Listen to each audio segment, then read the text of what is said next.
शुक्लांबरधरं विष्णुं शशिवर्णं चतुर्भुजं प्रसन्नवदनं ध्याये सर्वविघ्नोपशान्तये सदाशिवसमारम्भां शङ्कराचार्यमध्यमाम् अस्मदाचार्यपर्यन्तां वन्दे गुरुपरम्पराम्। భగవద్గీత ఈరోజు 225th క్లాస్ 225th క్లాస్. ఈరోజు మనము ఏం చెప్పుకున్నామంటే 30 శ్లోకాస్ అయితే 31st శ్లోక థర్డ్ చాప్టర్ 31st శ్లోక నుంచి చెప్పుకుందాం. థర్డ్ చాప్టర్ 31st శ్లోకం. నమస్తే నమస్తే. ఎవరు? వర్షిణి వచ్చేసినావా? 28 ఎన్ని నేర్చుకున్నావు వర్షిణి? ఒకటి నేర్చుకున్నావా ఎక్స్ట్రా? 12 కదా ఇంకా నేర్చుకున్నావా? 12 నేర్చుకున్నావా? 12 తర్వాత ఏమైనా నేర్చుకున్నావా? 12th వరకే సార్. సరేలే, మా పర్వాలే. 12వ శ్లోకం చెప్పమందామా? చూస్తాము. 12వ శ్లోకం అడుగుతాను. 12వ శ్లోకం 12 శ్లోకం భోగాన్ని వో దేవ రాష్ట్రంతే యజ్ఞ భావితః తైదత్తానా ప్రదాయ యోగం తేస్తేన ఏవశః. Very good. ఇష్టాన్ భోగాన్ హి వో దేవ చెప్పేసినావా? Good good. నెక్స్ట్ అయితే ఈరోజు 31st శ్లోకము చెప్పుకుందామా? ఈరోజు అయితేను కృతి చెప్తావా మీ? yes sir. చెప్పమ్మి. ఏమే మతమిదం నిత్యం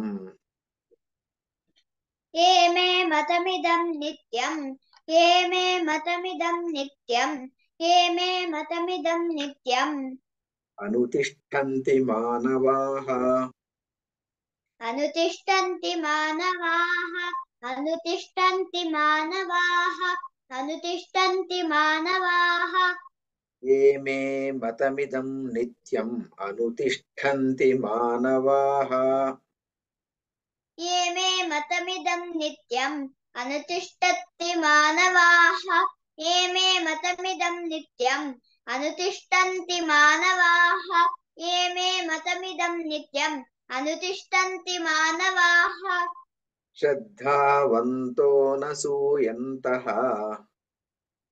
శ్రద్ధావంతో నసూయంతః శ్రద్ధావంతో యసూయంతః శ్రద్ధావంతో నసూయంతః ముచ్యంతే తేపి కర్మభిః ముచ్యంతే తేపి కర్మభిః ముచ్యంతే తేపి కర్మభిః ముచ్యంతే తేపి కర్మభిః శ్రద్ధావంతో నసూయంతః ముచ్యంతే తేపి కర్మభిః శ్రద్ధావంతో నసూయంతః ముచ్యంతే తేపి కర్మభిః ముచ్యంతే తేపి కర్మభిః శ్రద్ధావంతో నసూయంతః ముచ్యంతే తేపి కర్మభిః శ్రద్ధావంతో నసూయంతః ముచ్యంతే తేపి కర్మభిః. Very good. ఏమే మతమిదం నిత్యం అనుతిష్టంతి మానవాః శ్రద్ధావంతో నసూయంతః ముచ్యంతే తేపి కర్మభిః. ఏమే మతమిదం నిత్యం అనుతిష్టంతి మానవాః శ్రద్ధావంతో నసూయంతః ముచ్యంతే తేపి కర్మభిః ఏమే మతమిదం నిత్యం అనుతిష్టంతి మానవాః శ్రద్ధావంతో నసూయంతః ముచ్యంతే తేపి కర్మభిః ఏమే మతమిదం నిత్యం అనుతిష్టంతి మానవాః శ్రద్ధావంతో నసూయంతః ముచ్యంతే తేపి కర్మభిః. బాగా చెప్పినావు మీ. Very good. నెక్స్ట్ శ్రీవి బాగా చెప్తావా? శ్రీవి బాగా చెప్తావా? చెప్తావా? ఏమే మతమిదం నిత్యం ఏమే మతమిదం నిత్యం ఏమే మతమిదం నిత్యం ఒకసారి చెప్ప. ఏమే మతమిదం నిత్యం ఏమే మతమిదం నిత్యం అనుతిష్టంతి మానవాః అనుతిష్టంతి మానవాః శ్రద్ధావంతో న సూయంతః శ్రద్ధావంతో న సూయంతః ముచ్యంతే తేపి కర్మభిః ముచ్యంతే తేపి కర్మభిః ముచ్యంతే తేపి కర్మభిః ముచ్యంతే తేపి కర్మభిః.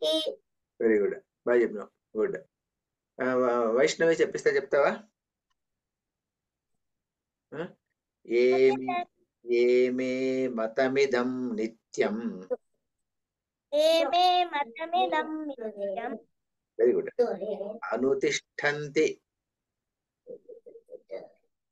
అనుతిష్టంతి అనుతిష్టంతి మానవాః అనుతిష్టంతి మానవాః శ్రద్ధావంతో న సూయంతః శ్రద్ధావంతో సూయంకః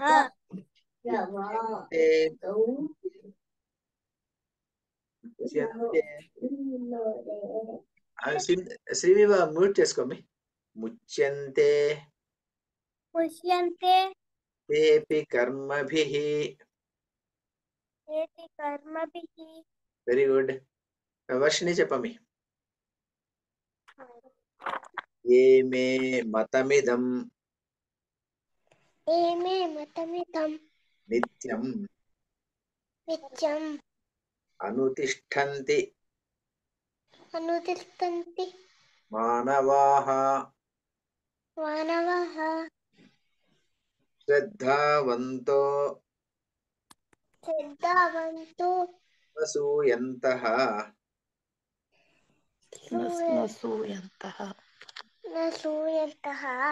మామూలు చెప్పేటప్పుడు అట్లా విడదీయకూడదు దాన్ని.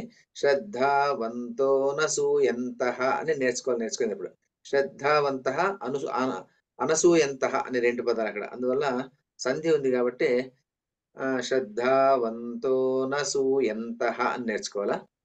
చెప్పు ఒకసారి చూద్దాం. ముచ్యంతే ముచ్యంతే తేపి కర్మభిః. తేపి కర్మభిః. Very good. Vinaya, today is 31st class, 31st shloka Vinaya, 3rd chapter. Yes, sir. Okay. It has been so long since. Okay. Because you are not there for so Okay, many sir. days. Which chapter? That is 3rd chapter, 31st Shloka today. Okay. Next, Pranisha, చెప్పమి. ఏమే మతమిదం చెప్పమి. Yes, sir. ఏమే మతమిదం నిత్యం అనుతిష్టంతి మానవాః శ్రద్ధావంతో న సూయంతః ముచ్యంతే తేపి కర్మభిః. Very good. నెక్స్ట్ శ్లోకం మమ్మీ.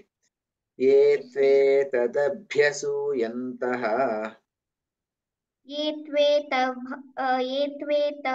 తదభ్యసూయంతః ఏ త్వే తదభ్యసూయంతః ఏ త్వే తదభ్యసూయంతః నానుతిష్టంతి మే మతం నానుతిష్టంతి మే మతం నానుతిష్టంతి మే మతం నానుతిష్టంతి మే మతం. ఏ త్వే తదభ్యసూయంతః నానుతిష్టంతి మే మతం. ఏ త్వే తదభ్యసూయంతః నానుతిష్టంతి మే మతం ఏ త్వే తదభ్యసూయంతః నానుతిష్టంతి మే మతం ఏ త్వే తదభ్యసూయంతః నానుతిష్టంతి మే మతం. సర్వజ్ఞాన విమూఢాంస్తాన్ సర్వజ్ఞాన విమూఢాంస్తాన్ సర్వజ్ఞాన విమూఢాంస్తాన్ సర్వజ్ఞాన విమూఢాంస్తాన్ విద్ధి నష్టాన చేతసః విద్ధి నష్టాన చేతసః విద్ధి నష్టాన చేతసః విద్ధి నష్టాన చేతసః. సర్వజ్ఞాన విమూఢాంస్తాన్ విద్ధి నష్టాన చేతసః. सर्वज्ञानविमूढांस्तान् विद्धि नष्टान चेतसः सर्वज्ञानविमूढांस्तान् विद्धि नष्टान चेतसः सर्वज्ञानविमूढांस्तान् विद्धि नष्टान चेतसः ये त्वेतदभ्यसूयन्तः नानुतिष्ठन्ति मे मतम् सर्वज्ञानविमूढांस्तान् विद्धि नष्टान चेतसः ये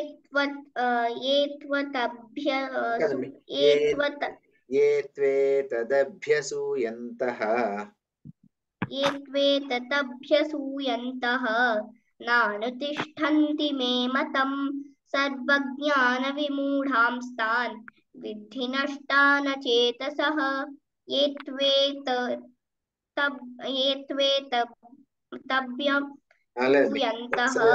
కదండి ఏ త్వేతదభ్యసూయంతః చెప్పు ये त्वेतदभ्यसूयन्तः नानुतिष्ठन्ति मे मतम् सर्वज्ञानविमूढांस्तान् विद्धि नष्टान चेतसः ఒకసారి ये చెప్పు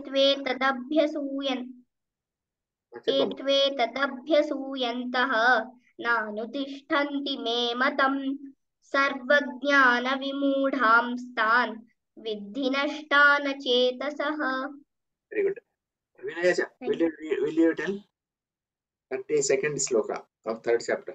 Okay, sir. ये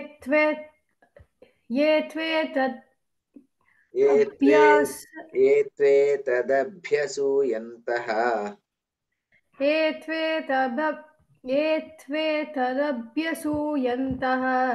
नानुतिष्ठन्ति मे मतम् सर्वज्ञानविमूढांस्तान् विद्धि नष्टान चेतसः వెరీ గుడ్ నెక్స్ట్ శ్రీవిభా చెప్తావా శ్రీవిభా చెప్తావా ఏ త్వేతదభ్యసూయంతః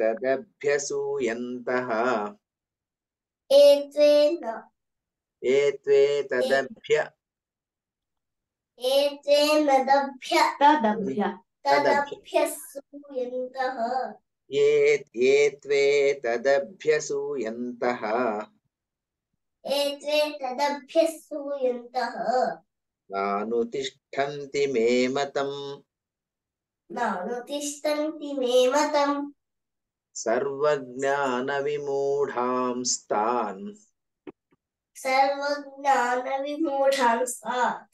विद्धि नष्टान चेतसः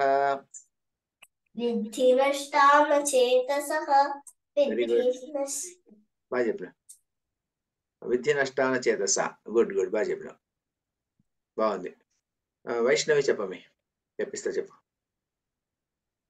ఏ త్వేతదభ్యసూయంతః వైష్ణవి ఏ త్వేతదభ్య ఏం వినపడలేదమ్మి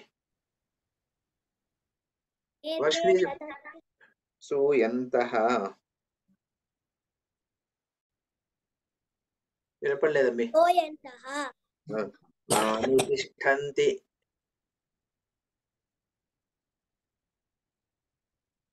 నువ్వు చెప్పడం లేదమ్మి వర్షిణి చెప్తావా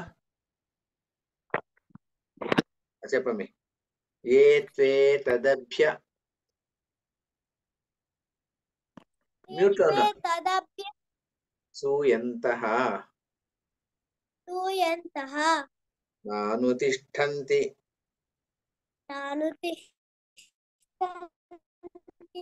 मे मतम् सर्वज्ञानविमूढांस्तान्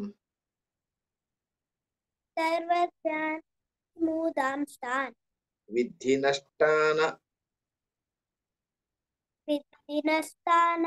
చేతసః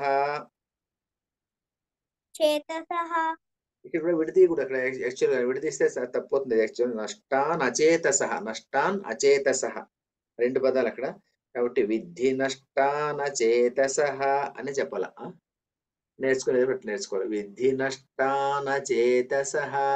ఓకేనా? నువ్వు చెప్తావా మీ వర్షిణి చెప్తావా?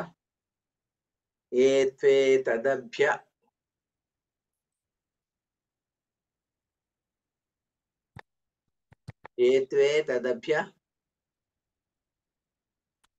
మ్యూట్ లో ఉన్నావు మీ. ఇప్పుడు చెప్పు. చెప్పండి. ఏ త్వే తదభ్య ఏత్వే తదత్య భూయంతః పూయంతః నానుతిష్ఠन्ति నానుతిష్టంతి మే మతం మే మతం సర్వజ్ఞాన సర్వజ్ఞా విమూఢాంస్తాన్ మూఢాస్మాన్ విద్ధి నష్టాన విద్ధినస్తాన్ చేతసః. చేతసః. గుడ్. కృతి చెప్పమి. Yes, sir. ये त्वे तदभ्यसूयन्तः नानुतिष्ठन्ति मे मतं सर्वज्ञानविमूढांस्तान् विद्धि नष्टान चेतसः. Very good. నెక్స్ట్ శ్లోకం అంటే చెప్తావా? Yes, sir. 3 శ్లోకాలు మాత్రం చెప్పుకుందాం చాలు. సదృశం చేష్టతే స్వస్యాః सदृशं चेष्ट సదృశం చేష్టతే స్వస్యాః सदृशे సదృశం सदृशं చేష్టతే चेष्टते స్వస్యాః स्वस्याः. సదృశం చేష్టతే స్వస్యాః सदृशं चेष्ट చేష్టతే స్వస్యాః चेष्टते స్వస్యాః स्वस्याः. ప్రకృతే జ్ఞానవానపి. प्रकृते क्रियमाण కాదమ్మి, ప్రకృతే జ్ఞానవానపి అపి. ప్రకృతే జ్ఞానవానపి. प्रकृते ज्ञानमानपि మానపి కాదు, జ్ఞానవానపి. ज्ञानवानपि ప్రకృతే జ్ఞానవానపి. प्रकृते ज्ञानवानपि సదృశం చేష్టతే స్వస్యాః ప్రకృతే జ్ఞానవానపి. सदृशं चेष्टते स्वस्याः प्रकृते ज्ञानवानपि చెప్పు, ఇంకోసారి చెప్పు. सदृशं चेष्टते स्वस्याः प्रकृते ज्ञानवानपि ప్రకృతిం యాంతి భూతాని. प्रकृतिं यान्ति भूतानि प्रकृतिं यान्ति भूतानि प्रकृतिं यान्ति भूतानि నిగ్రహ కిం కరిష్యతి. निग्रह किं न करिष्यति निग्रह किं करिष्यति निग्रह किं करिष्यति. ప్రకృతిం యాంతి భూతాని నిగ్రహ కిం కరిష్యతి.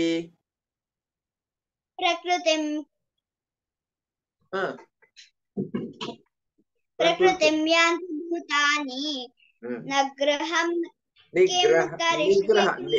నిగ్రహ కిం కరిష్యతి.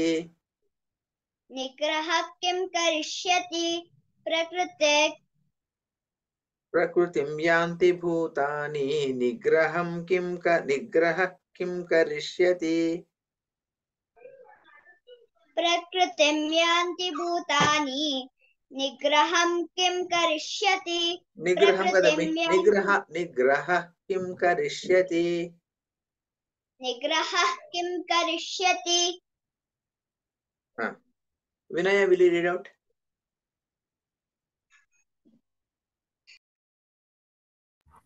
Yes, sir. Ah.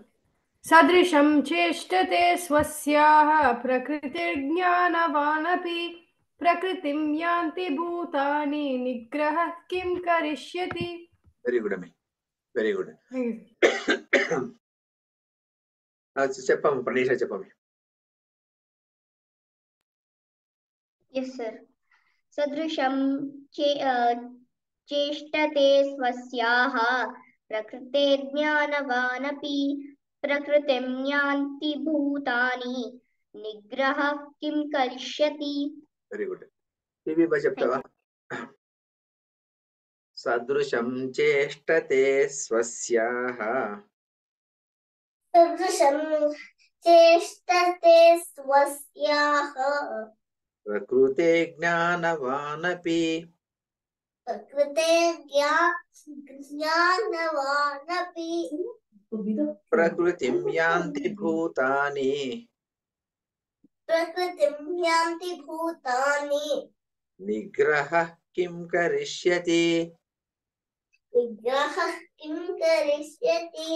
Very good. Next mute చేసుకో టీవీ బా, మ్యూట్ చేసుకో. నెక్స్ట్ వచ్చేసేసి ఎవరున్నారు ఇంకా? వైష్ణవి చెప్తావా?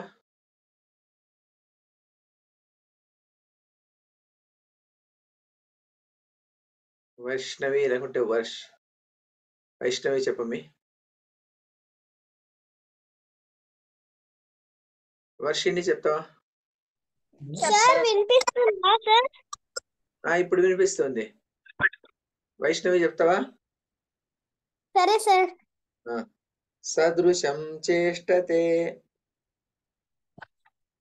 సదృశం చేష్టతే స్వస్యాః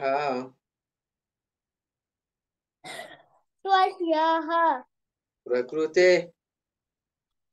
ప్రకృతే జ్ఞానవానపి జ్ఞానవానపి ప్రకృతిం యాంతి ప్రకృతిం యాంతి భూతాని భూతాని నిగ్రహ కిం కరిష్యతి.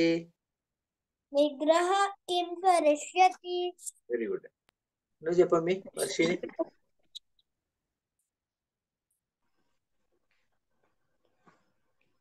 చెప్పండి సార్. రెడీ సార్ తను. చెప్తున్నా? చెప్తుంది సార్. చెప్పమ్మి వర్షిని, చెప్పమ్మి. సదృశం చేష్టతే సదృశం చేష్టతే స్వస్యాః స్వస్యాః ప్రకృతే ప్రకృతే జ్ఞానవానపి జ్ఞానవానపి ప్రకృతిం యాంతి ప్రకృతిం యాంతి భూతాని భూతాని నిగ్రహ నిగ్రహ కిం కరిష్యతి. కిం కరిష్యతి. Very good. బాగా నేర్చుకుంటున్నావు. Very good. బాగా నోరు తిరుగుతుంది ఇప్పుడు. తర్వాత వచ్చేసేసి ప్రణీష్ 3 శ్లోకాలు చెప్పేస్తావా? ఏమే మతమిదం నిత్యం నుంచి ఇప్పటి వరకు చెప్పే 3 శ్లోకాలు చెప్పేమి. Yes sir. ఏమే మతమిదం నిత్యం అనుతిష్ఠంతి మానవాః శ్రద్ధావంతో న సూయంతః ముచ్యంతే తేపి కర్మభిః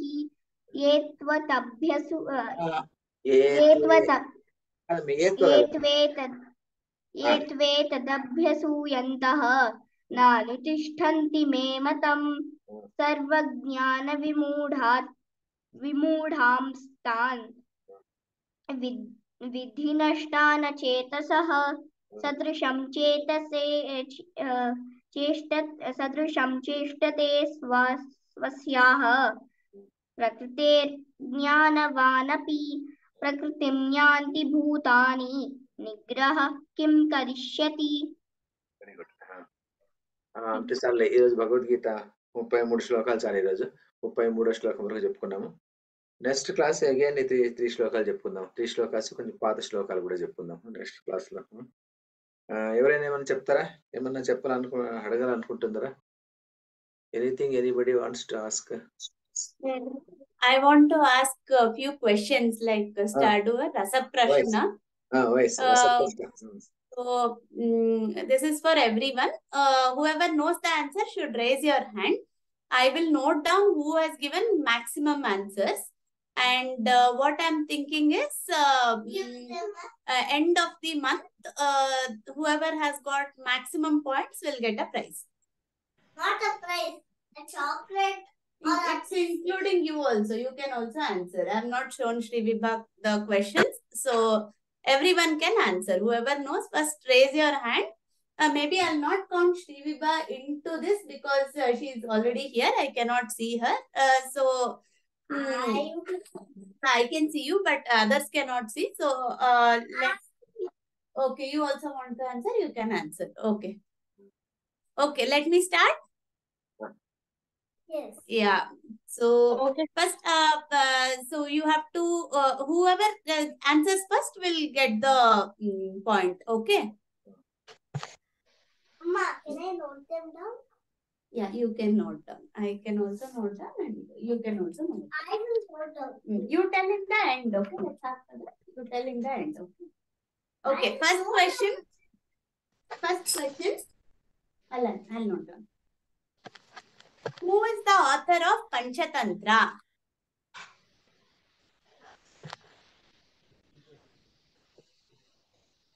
Okay, answer. Whoever wants to answer can answer. Vishnu Sharma. Very good. So, Vaishnavi. Second question is,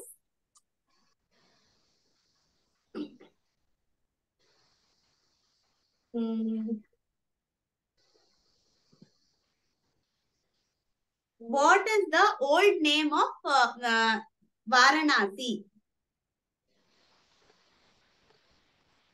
What? Kashi. Okay, I can give that answer to Vaishnavi, but it was called Banaras. Okay, we can take as Kashi also. No, you've already got the point. No problem. No. Okay, next question is, what is the motto of the government of India? Motto. Like LIC's motto is Yogakshemam Vahamyaham. Similarly, government of India has a motto. Does anyone know? Kruti Chaitindi. Cheppami Kruti. Yes, Kruti. Satyameva Jayati. Correct. Very good. Satyameva Jayati. Very good. Okay. Next question is, who is the guru of Swami Vivekananda? Yes, Ramakrishna. Ramakrishna Paramahansa. You are not included. Okay. Ramakrishna. Okay. Very good. I'll give this to Pranisha. You want to get included? No? Okay, fine. I'll put Shri Vibha and Pranisha. Okay. Okay. Next question is, in which script are Ashoka's edicts written? In what is the script's name? Which language? Devanagari. No. I don't know. Is Brahmi and Devanagari the same? Brahmi is different and Kharoshti is one more. The two are there. Okay, so Ashoka's scripts are in Brahmi language. Brahmi and also Kharoshti. Two. Okay. Afghanistan and other areas, Kharoshti scripts. Okay, comes in. Next question I'll ask. You can also answer. So Sri also can answer, no problem. You also can answer. Then you can't answer. Anybody can tell immediately, no problem. Who will tell immediately, that person will be getting. Very bad. Okay. Sri what ఏడ్చి కూడా నువ్వు ఏం చెప్తావు నువ్వు చెప్పే వెంటనే చెప్పే నువ్వు వద్దంటే ఎవరు చెప్తే Next question is ఎవరు చెప్తే వాళ్ళు ఫస్ట్ అంటే this question I'll ask. Good. Where is the only sun temple located? చెప్పే Okay. Who else answered? I didn't hear. Vaishnavi. Vaishnavi. Okay. Vaishnavi Shrivibha ఇద్దరు చెప్పారు Konark. Okay. Don't wait, immediately tell. Next question is, which is the first artificial satellite launched by India into space? Aryabhatta. Very good, Kriti. Very good. Kriti. Next question is, where was Shankaracharya born? చెప్పి చెయ్యత్తది కాదు. Kerala. Which city? Kerala. Which Kerala, sir, city? ekkada Can ఊరు? anyone tell? Kerala ఊరి పేరు. కేరళలో ఊరి పేరేమి? Village పేరు. Which village? Okay, it is Kaladi. Kaladi in Kerala. Srivibha half mark వస్తుంది. Kerala is also correct కదా అట్లా. Village No, I am not counting that. How many Jyotirlingas are there? 12. Okay, 12 is correct. So this is for Shrivibha. Okay, can anyone name the Jyotirlingas? Okay. చెప్పేలా 10. ఊరికి చెయ్యత్తది కాదు. Okay.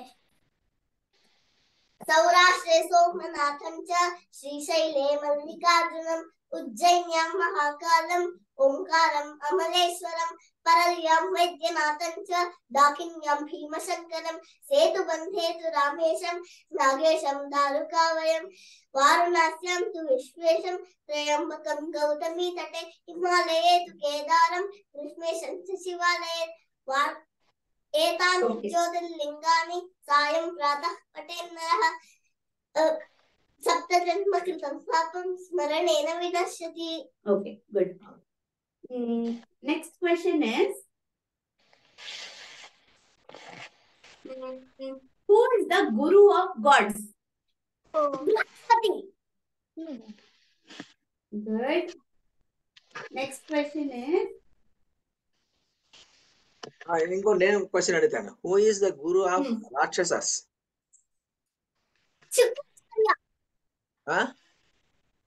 Shukracharya. Shukracharya. Good.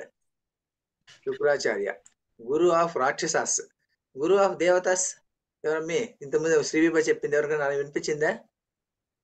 Brihaspati.